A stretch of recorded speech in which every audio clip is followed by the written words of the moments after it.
Barakatuh, and welcome to this week's or this month's installment of the Muslim in Business series. Alhamdulillah, Alhamdulillah, Rabbil Alameen. We have an exciting topics to explore today, and with us we have two esteemed guests. Alhamdulillah, I'd like to introduce our first speaker. Both speakers are going to be addressing both topics, but first, inshallah, introduce our uncle. Uncle Fatai, Popoola, and Uncle Fatai is an advanced clinical pharmacist practitioner with over 10 years experience in pharmacy, both clinically and commercially, covering pharmacy operations, project and operations management, and organizational redesign and finance. Alhamdulillah, with his wealth of experience, what we really wanted to do is unpack the potential career options and routes that a person either who's looking at potentially joining this industry or perhaps even in this industry today and looking to make next steps, potentially to gain some insights. Alhamdulillah, also with us, one of my dear brothers, Abdul, Abdul Malik Salawu. Alhamdulillah, it's always a pleasure to have him support and join us. So Abdul Malik is a graduate of University of Kent, also a practicing pharmacist, and he also, alhamdulillah, is a co-founder of a very exciting and interesting podcast, Jollof After Jummah. So if you're ever in need of some light refreshment, halal refreshment, inshallah, interesting discussions, please do check them out. So alhamdulillah, we're very, very, very happy to have them with us today.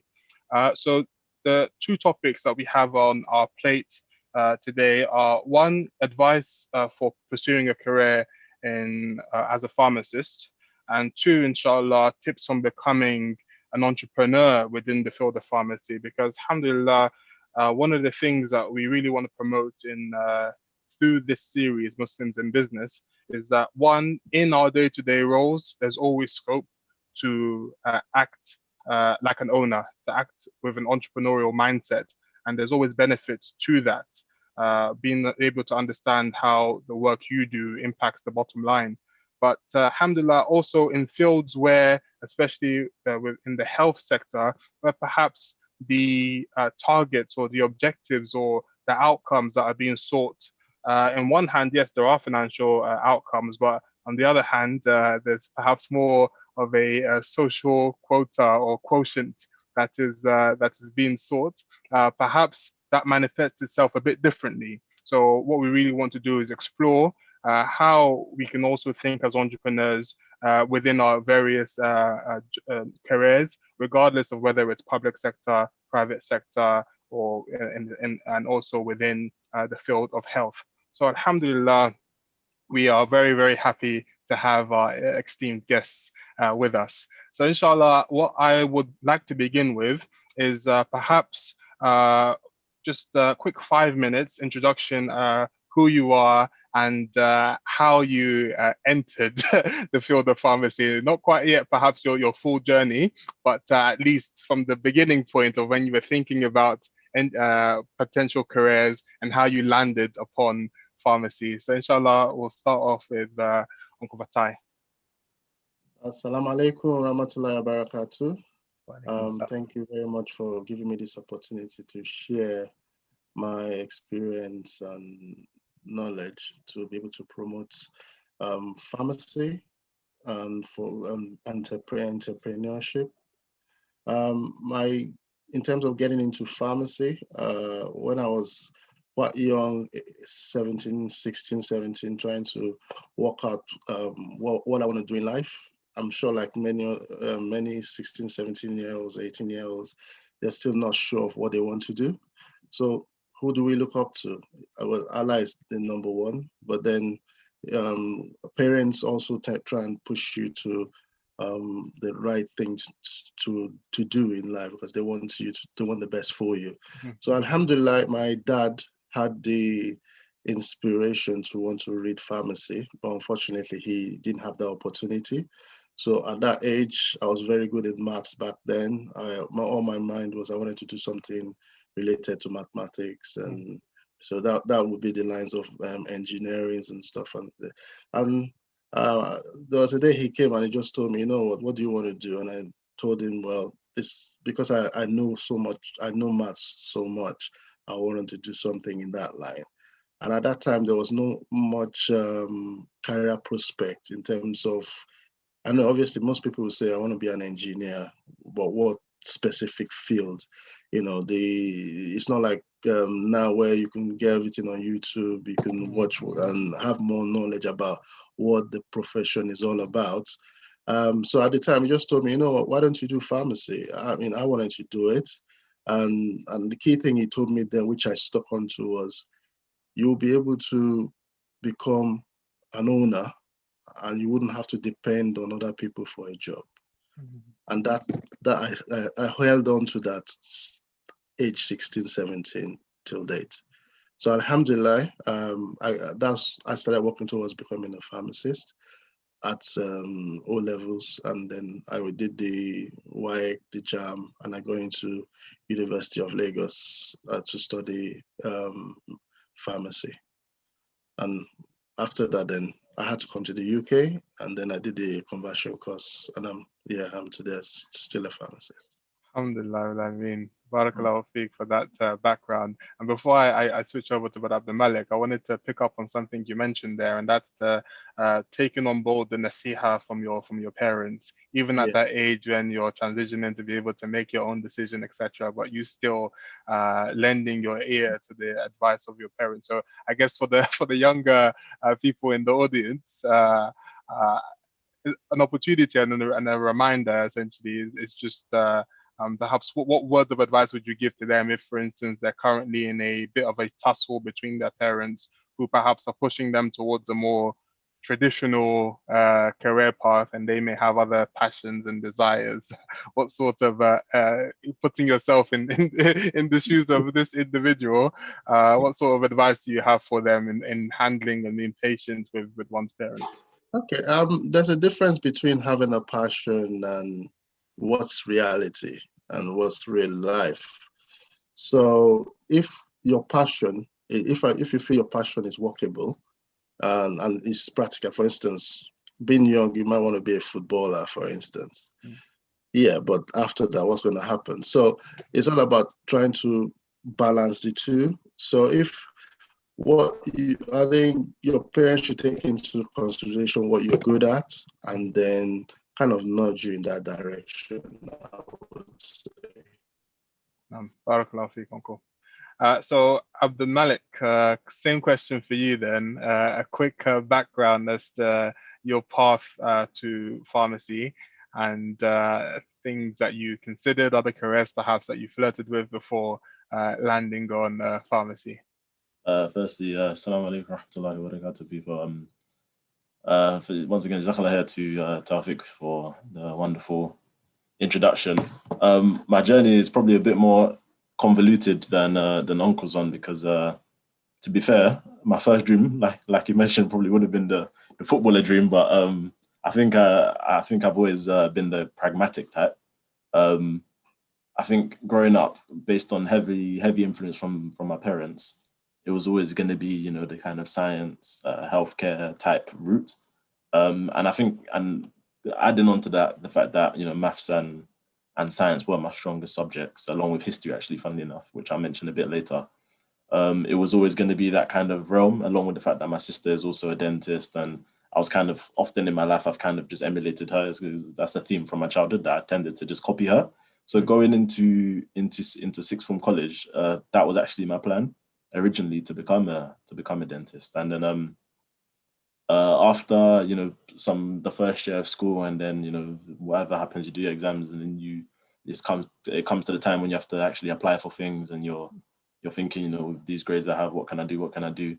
I was actually quite close to a large group of friends, and originally my choice was to do history, and then after some consultation with the parents, with especially my mother, I was given more the thing of doing that degree. And I guess this is maybe attitudes that probably don't reflect nowadays. It's kind of maybe an older style attitude that job security was a big thing, and I think it's a big thing for our parents and probably a lot of the people that are watching this now. And job security is very important, and that's of no doubt.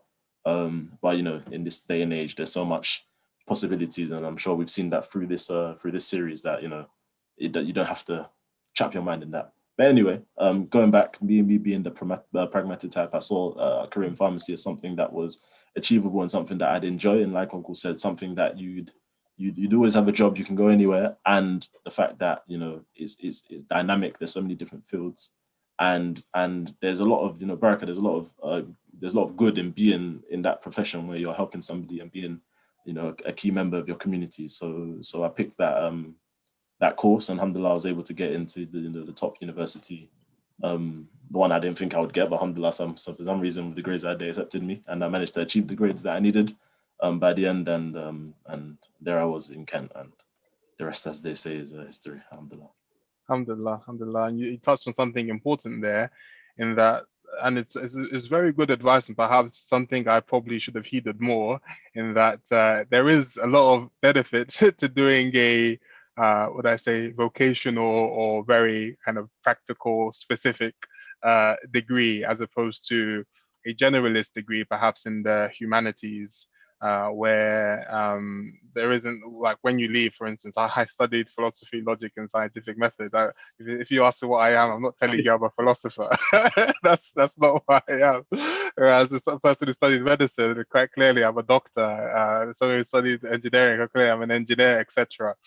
So definitely, perhaps in the UK context, for certain roles, whether it's sales, marketing, business development, kind of PM roles in the future, the particular kind of qualifications post universities is what's important. So you can perhaps go and study something that you really enjoyed at a kind of perhaps very good university, so that you can build a network. But at the same time, there is a lot of benefit in having something to fall back on and really developing for 3 years a discipline that you end up using. I know a lot of people will say that they don't end up using their degree a lot in the day to day, but having that knowing that 3 years wasn't just about developing critical thinking, but more about developing particular skill sets that you're going to use on the job. There's something gratifying about that. But barakallahu feek for sharing your journey. So second question I wanted to jump into, for those who really don't know anything about pharmacy, what is life like as a pharmacist? And I guess it's probably a very broad question, but what are the different types, broadly speaking, and if you can go into a bit more detail, of pharmacists that exists? Let's take the UK context for example. So, Uncle, if you could begin. Alhamdulillah. I mean, pharmacy is a very broad very area. I mean, traditionally, I don't know about your experience, Abdul Malik, but when I came into this corner, I did a conversational exam. There were two main routes. Is either you go into hospital or the community pharmacy, which everyone is aware of in terms of, you go into a hospital, there will be a pharmacy department there. Or if you're within the community, you have the Tesco's, the Boots, But obviously, pharmacy it's not just in those areas. There are other areas that I would employ young aspiring pharmacists to also go into. So areas like the clinical research, that's a very big area. In terms of it being lucrative, also quite good. There's also the industry. I mean, there's very few pharmacists that go straight from graduate straight into the industry. I mean, a lot of people who study other subjects like chemistry, biology, and stuff like that, they go into pharmacy, pharmaceutical industry, and that's another big area, which if pharmacists go into, they would really excel because you've got all the background knowledge and skill to be able to, cope and then they would kind of mold you up to the levels that they expect of you. Then also areas like academia, so that's another area. And I think the area that a pharmacist finds himself will determine how his day-to-day would be like. Yeah. Even within within community, there's also primary care pharmacists. So pharmacists that work within the CCGs, just like the clinical commissioning group. So those are the healthcare authorities locally. The pharmacists working there, they are the ones that manage the budget for most of the doctors. So now upcoming, you probably experience things like the primary care network.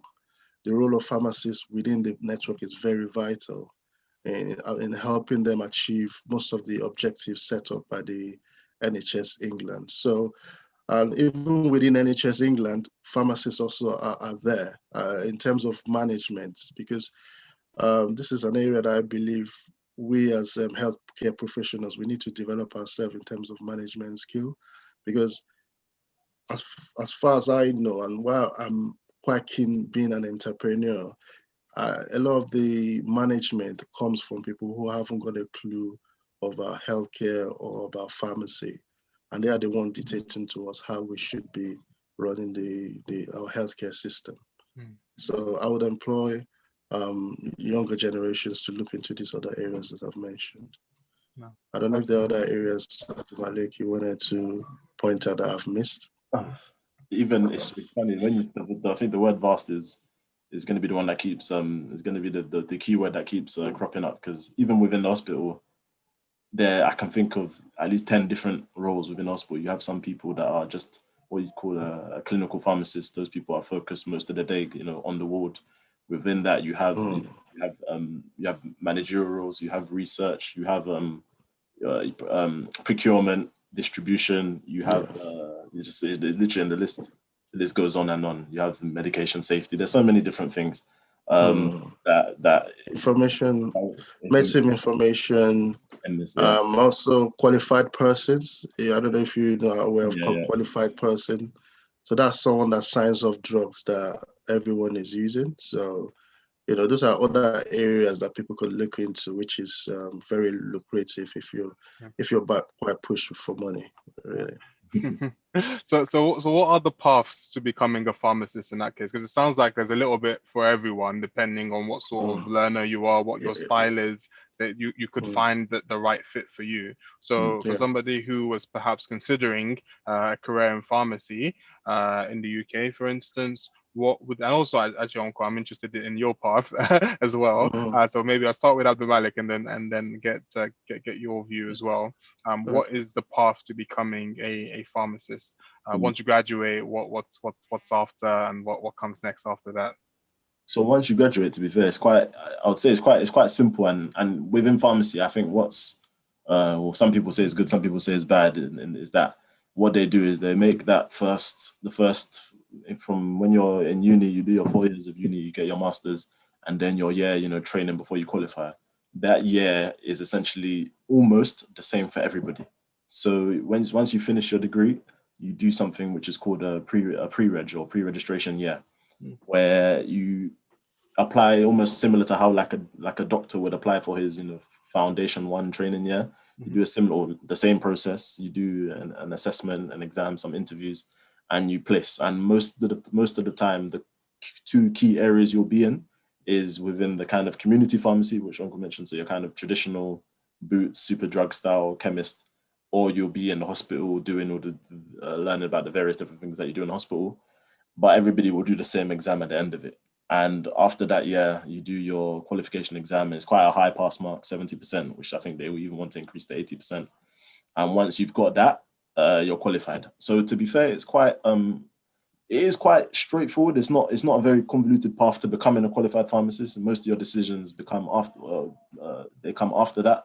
But within that training year, what I'd probably say is that it is possible that you can almost, which you shouldn't, but it's possible that one can shoehorn themselves or pigeonhole themselves rather very, very early in what you choose with whether you do your community or your hospital, because obviously the skills that you develop and what you'll be taught on your day-to-day is going to be very different in those two sectors.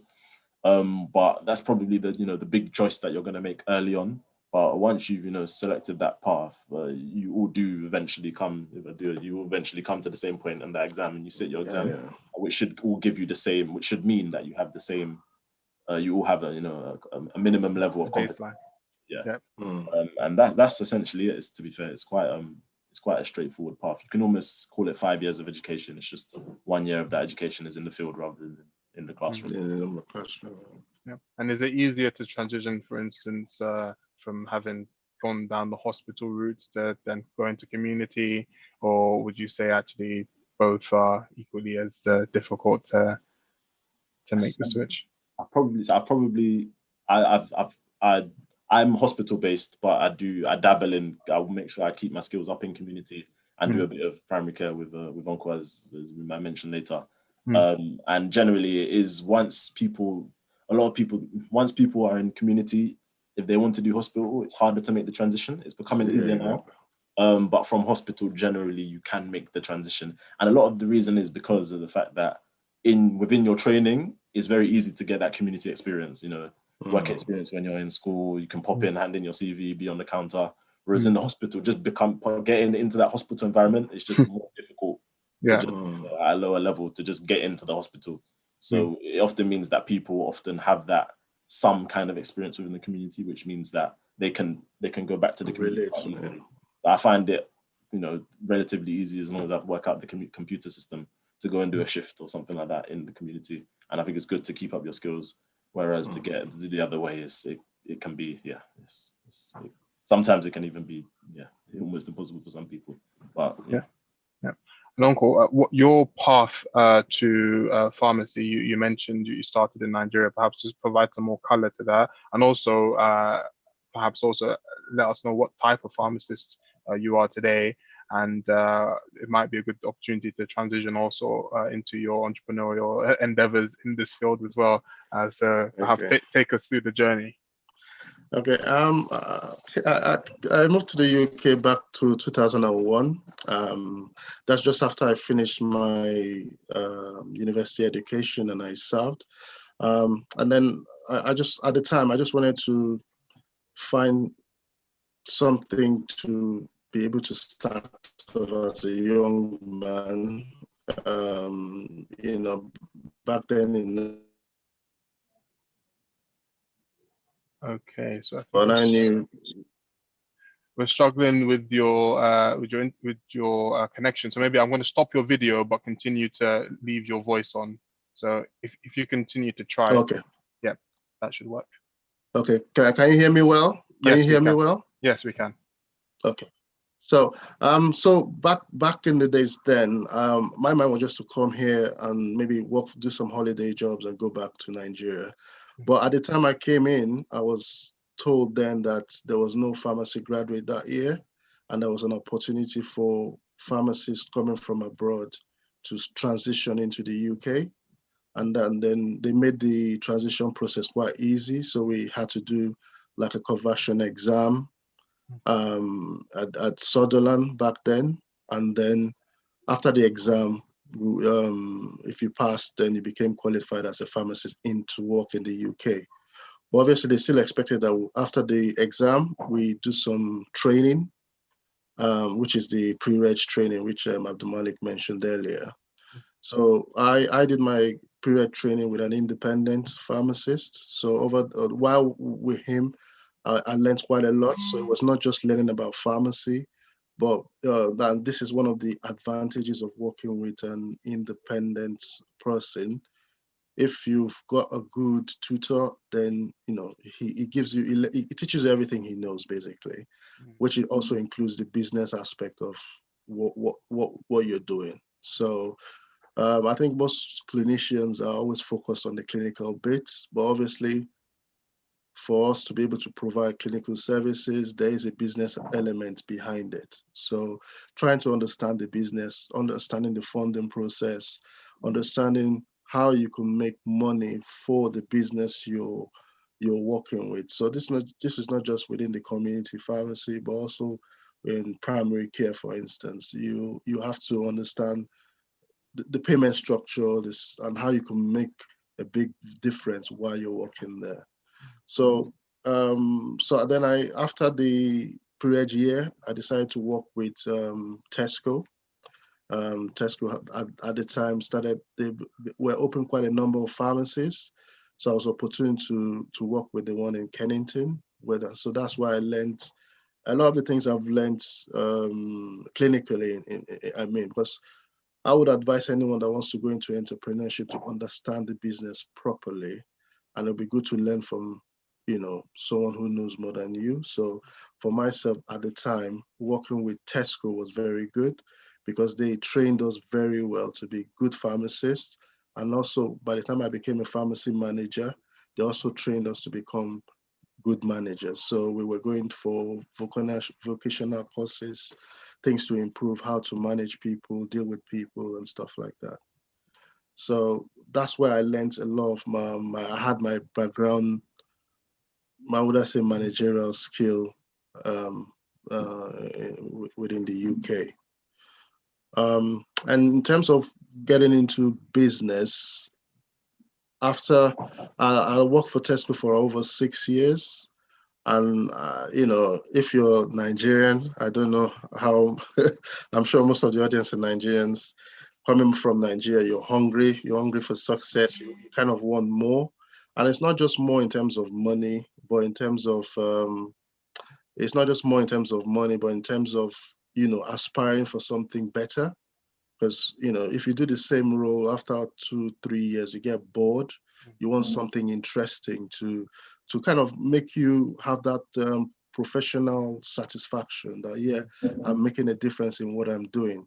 So at the time I decided to go into to move into another area. So I left Tesco and I worked with a little multiple independent, where I was able to help them build up their business. The business was very poor at the time, and I kind of took a lot of the skill set from Tesco and tried to put it into them to develop their business.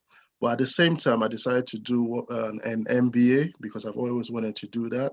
And that, obviously MBA is not just business, but you get a lot of life skills doing the MBA. I did mine with Open University. So, and that kind of gave me that full exposure into management and understanding management, looking at big projects, how people get themselves involved in different projects. So that kind of opened up my mind, and which is why wherever I am, I try and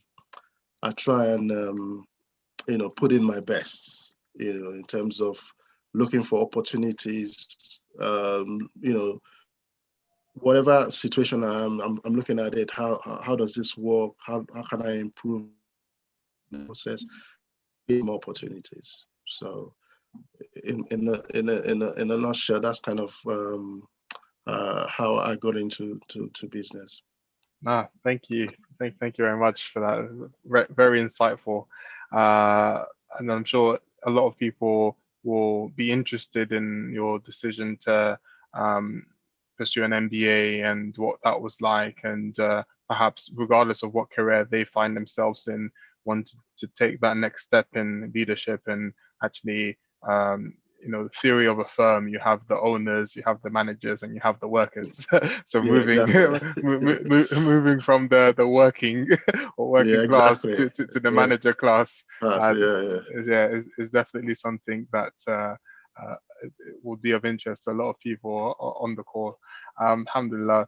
So one of the questions that people always want to know when it comes to choosing any career is understanding what work-life balance looks like.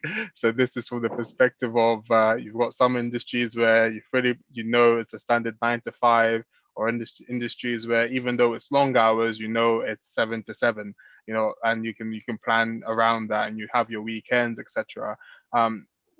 Perhaps tell us in the early stages of your career, and also at the stage that you're at now in your career, and what you see going forward. What is the working pattern like? How is work-life balance? I'm start with Abdul Malik. Okay. I've had to follow after that one.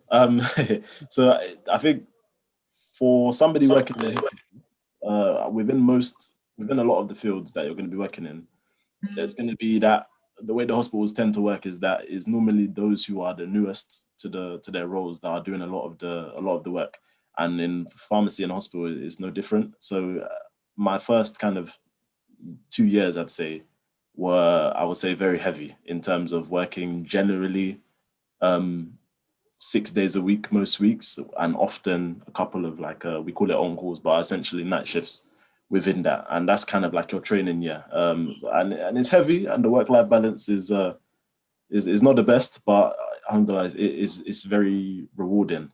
And moving away from that, for myself personally, I don't, well, it's difficult to say as somebody, recently married, but I don't really consider too much the work-life balance in that. I think it's important in your younger years, especially for me, to try and make yourself as rounded as possible.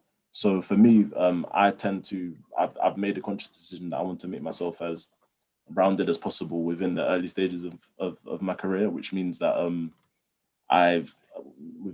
top of being in clinical pharmacy, so within a hospital, I want to make sure that I'm well-rounded in terms of management. So I've kind of intentionally chose a role that involved a lot of project management. So my job role is working as like the lead for private patients, so that service within the pharmacy. And I've kind of angled myself for a secondment that involves project management within the department, which extends kind of a lot wider. And that involves a lot of things, things like medical appliances and that type of sphere, which is also quite lucrative. That I'm trying to kind of position myself that if I ever wanted to move into that, I could do that. There's primary care as well, which is where Uncle comes in, or primary care.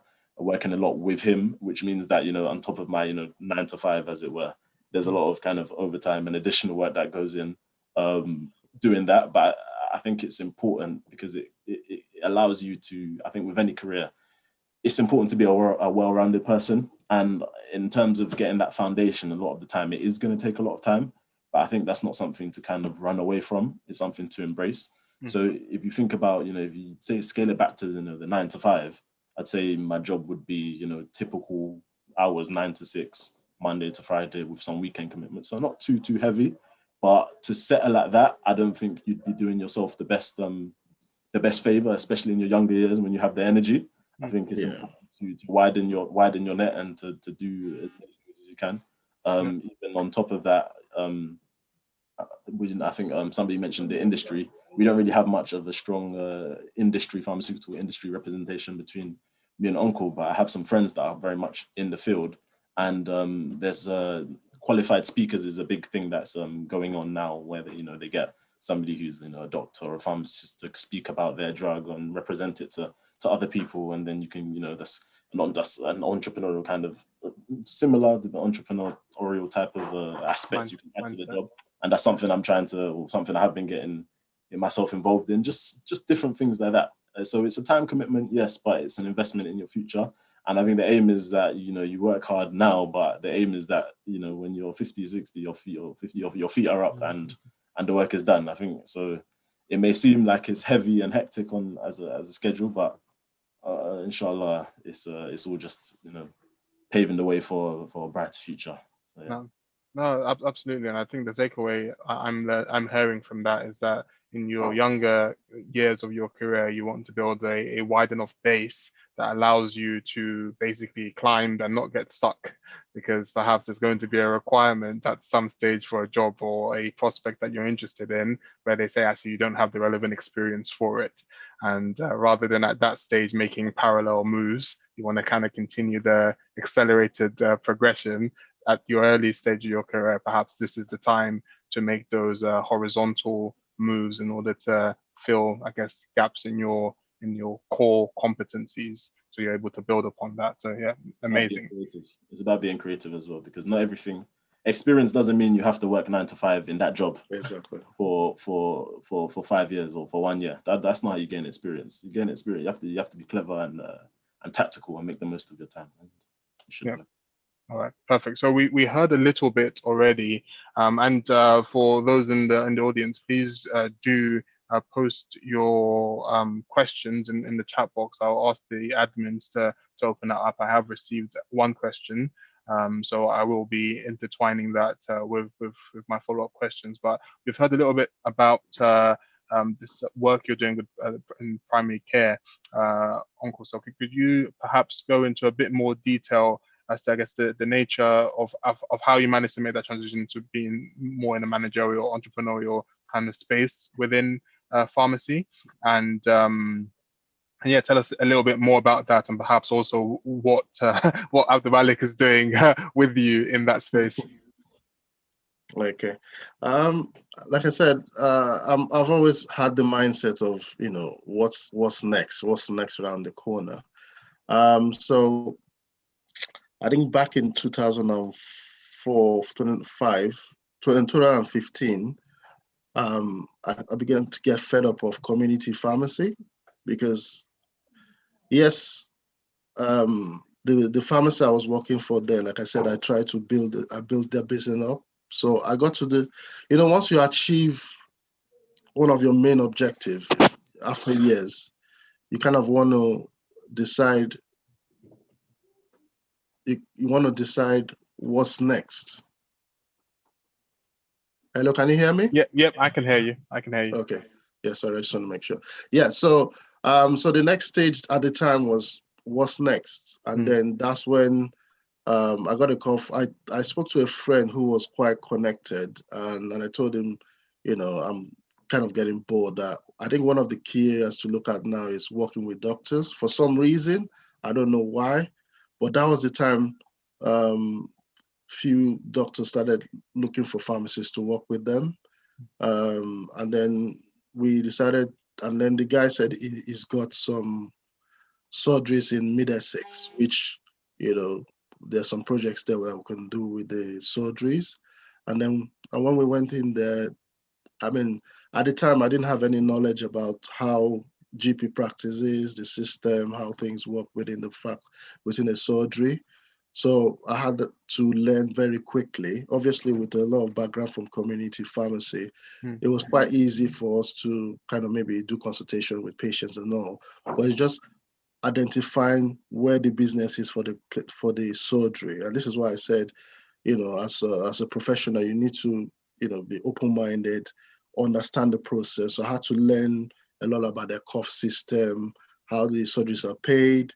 And so I said, okay, this is what the surgeries are looking for. So for me to be able to sell myself to the surgery, I need to let them know that I understand how they get paid, and I'll do what it takes for them to get paid. So a lot of our consultations that we're doing was geared towards ticking the boxes for the surgeries to get paid properly. And that paid properly for a patient meant quality service to them. That's all it entailed. So I had to learn how to do that. And that now led to me increasing my clinical knowledge. I already had a clinical diploma at that time, so it was quite easy for me to just pick up different topics and study them, and then I would know how to carry out the consultation and kind of blend it with the system as I went along, and I learned in the process. And then I decided to go in to do an independent prescribing course. Obviously, that kind of gave me more to be able to be independent in my consultations, and for the doctors to value me, to say, oh yeah, you can prescribe them, So, I mean, alhamdulillah, things fell into place, and I got projects with one or two surgeries who were failing. And all it really entailed was just someone that could help them plan their business, not business, but plan their clinics, their approach, having a focus on identifying patients that needed service to be provided such that they will get paid for. So, and those were the areas I was focusing on, and alhamdulillah, and that's has led to me getting different projects with different surgeries till date.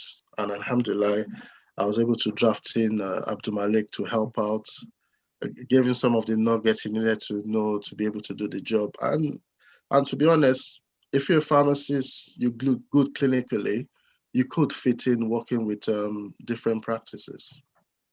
So, and I think from the model my colleague did back then, that's the model that NHS England is now using to encourage a lot of surgeries to employ pharmacists to work with them, because they saw a lot of the work we did.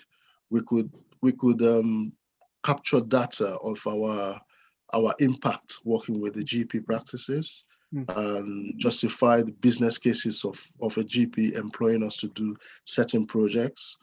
And I think few of those information were moved up, and I think that's what's resulted to GPs now. I mean, NHS England now putting money out for GPs to employ more pharmacists, which is why now it's not a norm that the GP practice, there are pharmacists in GP practice now. Yeah. Alhamdulillah. Perfect. Alhamdulillah. I think you've painted a very thorough picture of what the landscape looks like for those who are interested in entering pharmacy, or at least some of the areas that they could potentially look into. So we do have some questions that have started to come in, and so I think actually it will be great to dedicate some time towards that. So the first question is one from YouTube, and we have a question from one of our brothers who's asking that for those who perhaps are novices, they don't have any pharmaceutical background, but they are interested perhaps in diversifying income and perhaps having a pharmacy one day, or collaborating with a pharmacist. I guess what potential opportunities are out there, like perhaps franchising one of these Boots or another kind of independent chain. What opportunities exist in that field from that perspective of somebody approaching this purely from an entrepreneurial perspective? I think obviously you have to understand the business you're going into. I mean, as an entrepreneur, that's the number one a very, very important thing to do. But there are opportunities for that. Unfortunately, the payment structure within the NHS, you can question if now is the right time for that. I think in the past, a lot of the independents were owned by mainly the Asians. So it's quite difficult for a lot of we Africans to come in, and you want to buy a pharmacy. The prices are quite exorbitant, and then you have to justify, you getting capital from or loans from the bank, and then investing it into pharmacy. Yes, it is. I would say it's recession-proof, it's COVID-proof, but obviously there is a lot of uncertainties in terms of payment structure from NHS towards pharmacy. So, I'll be cautious in that area, because even me, myself, being a pharmacist, I mean, I started mine from scratch in the sense that I didn't want to pay £500,000 to buy a little pharmacy and spend the next 10 years working for the bank, basically.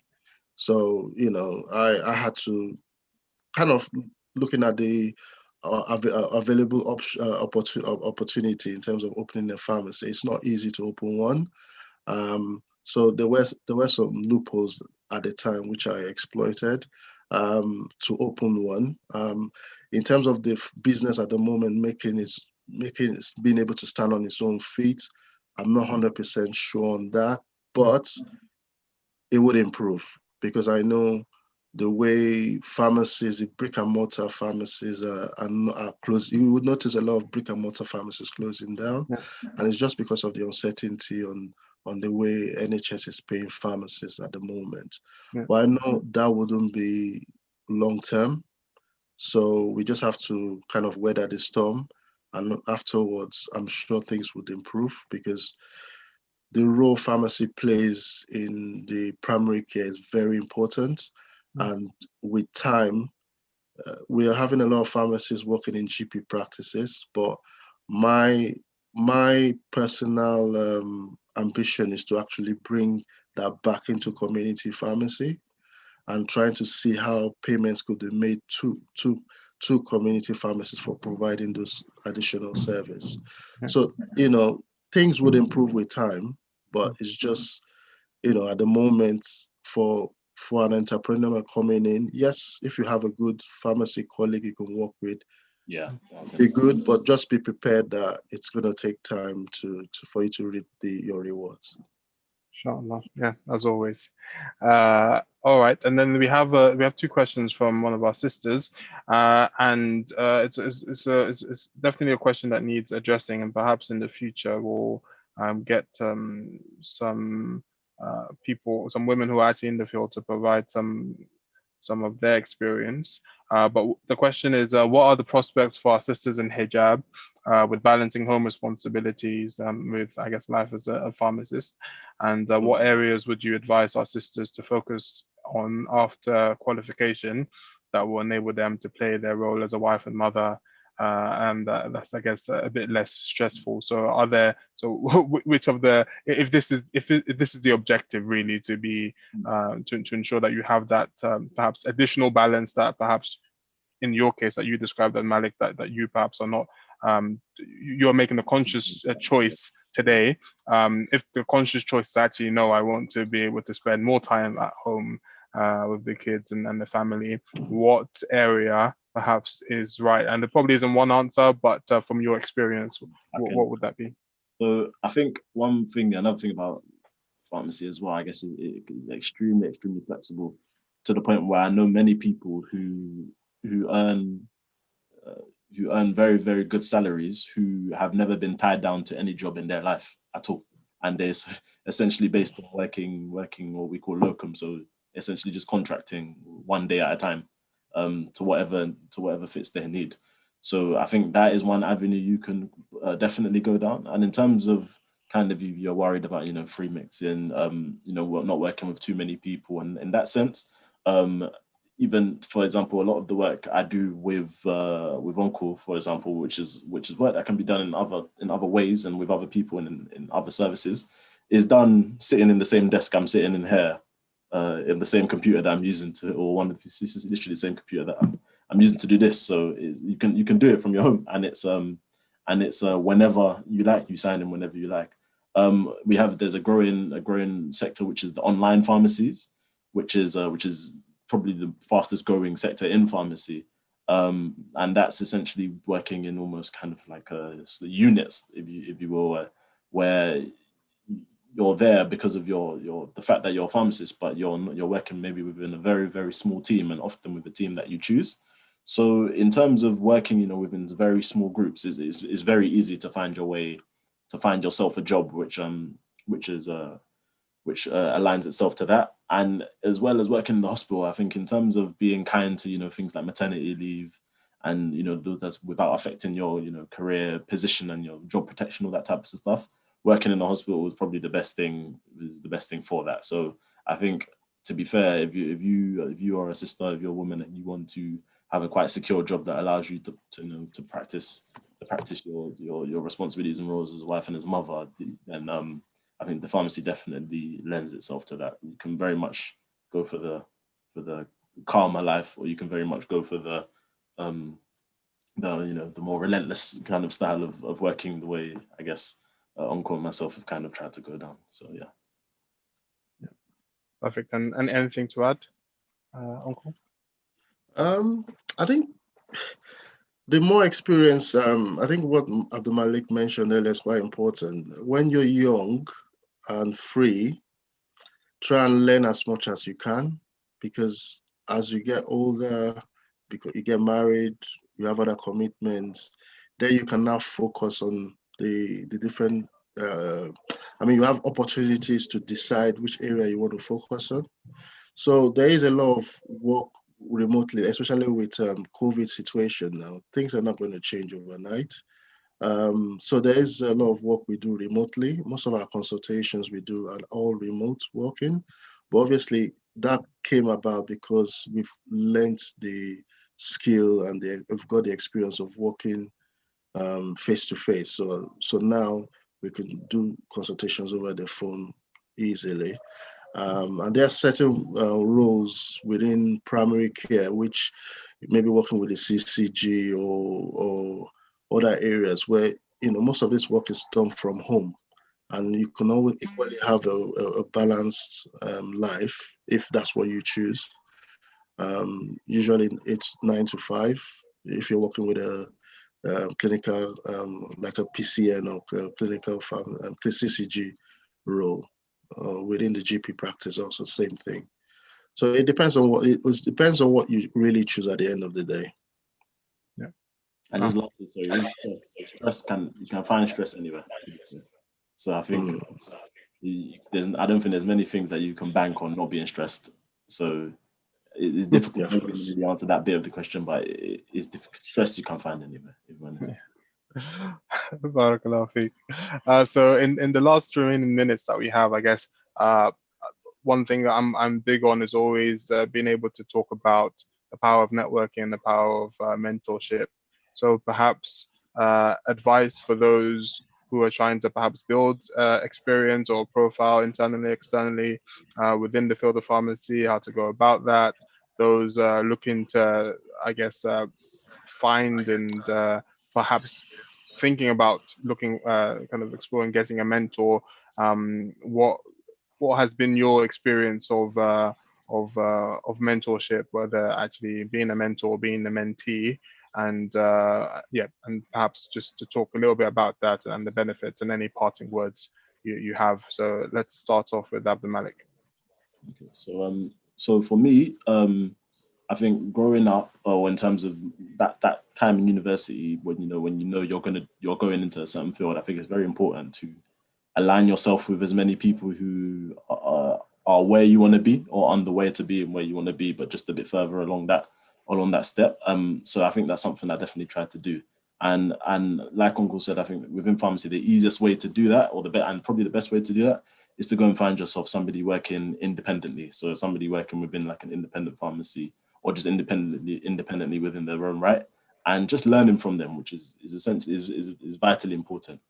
And I think as well, and this applies to almost any job, I think making yourself and it's kind of like a principle I tend to try to follow throughout everything I do and professionally, is try to make yourself as well-rounded as possible. So don't only focus. So a lot of the things I've learned in life, which I've applied to my work and the different things I've done, I didn't learn from pharmacists. So when I was in university, I worked within housekeeping, kind of supervising. I worked within security. I worked within events management. I worked within so many different things just to make myself as rounded as possible. And believe it or not, in interview settings and in terms of selling yourself in different places, all these experiences you learn, I've mentioned them, I've used them in so many different ways. So I think that's very, very important to somebody. So never ever pigeonhole yourself. And the second one as well, finding mentors. And in terms of having mentors, I think alhamdulillah, being part of the Old Kent Road Mosque, it means that you come into contact with so many different wonderful people who are doing wonderful things. So we have younger brothers doing pharmacy now who ask me questions, ask me what I'm doing, how I'm doing it, how did I get this job, how did I get this position. And then I have people older than myself, like Uncle, who are giving me opportunities to learn different things and showing me different ways of working and showing me different kind of paths that I'm trying to emulate myself. So I think I guess it's always good advice. So go to the masjid, and you never know who you meet that will help you. And make yourself a part of your community, and people will come to you, and you'll meet people who can help you. So don't I know it's COVID, but don't stay in your room.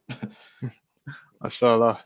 And Uncle, final word to you. So similarly on the question of networking, mentorship, and any other, I guess, parting advice. I mean, unfortunately, we had to learn the hard way because in terms of mentorship, within pharmacy, there's no particular structure in terms of mentorship.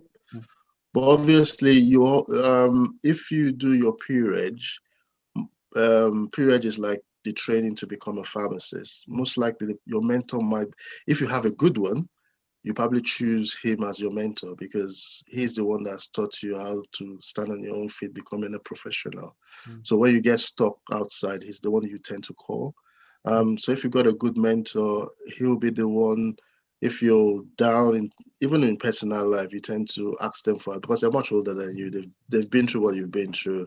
So but unfortunately, if you go through the formal route, like going to hospitals, and then you're not too personal with your pre-reg tutor, then drawing yourself closer to your community is very, very vital. I don't know. I don't know if you know about the well-being outreach team. We're a group of health professionals that work together. One of the reasons why we set that up was to also encourage other young upcoming professionals to be part of it, so we can all mix and share our experience and knowledge. So, and it gives us that opportunity to also be seen as a mentor. So, someone like myself and Abdul Malik, if we know anyone that wants to do pharmacist coming up, by all means, we'll hold them by their hands and guide them the right way. So that's kind of a structural way of creating such mentorship or network program. But personally, in our lives, I would say, especially being an entrepreneur, it would be good for you to have someone that you look up to, and others that you can always work with. So, or knowing other owners locally, so that you can always, speak to them and get advice from them from time to time. So that's kind of how and I've kind of expanded my network that way. But I think by all means, as Muslim brothers, just look within the community. We're also there. Barakallahu feek. And I think it's a very apt message to end on. Loving for your brother what you love for yourself, and like none of you truly believe until you spend from what you love. And we do perhaps see challenges in the community where perhaps people are hiding information, etc., not knowing that subhanAllah, your risk is already written.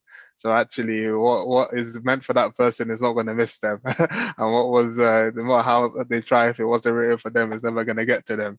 So likewise, alhamdulillah, I think if we approach this mindset, if you have a skill that you're good at, and you have people who are coming up behind you, actually taking pride in being the one to help and guiding them through that, and likewise for the ones coming up, not being too proud and arrogant, and actually reaching out to those who know more in order to help you navigate, so that you can learn perhaps from their mistakes and not have to make the mistakes yourself. So I'd like to thank both Fatai and Brother Abdul Malik for joining us, for giving up an hour of their time on a Saturday when perhaps this is their family time. We really appreciate it from everyone at the Muslim platform. We want to say Jazakumullah khairan. Subhanaka Allahumma wa bihamdika.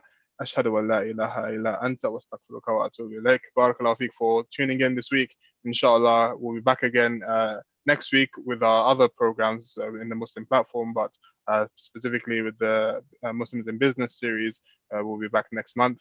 And inshallah, we have a few more topics in the pipeline, and one that we're looking at in particular is around graphic design, especially from the perspective of being able to freelance and be an entrepreneur, as well as work within the industry itself. So inshallah, we look forward to having you join us there.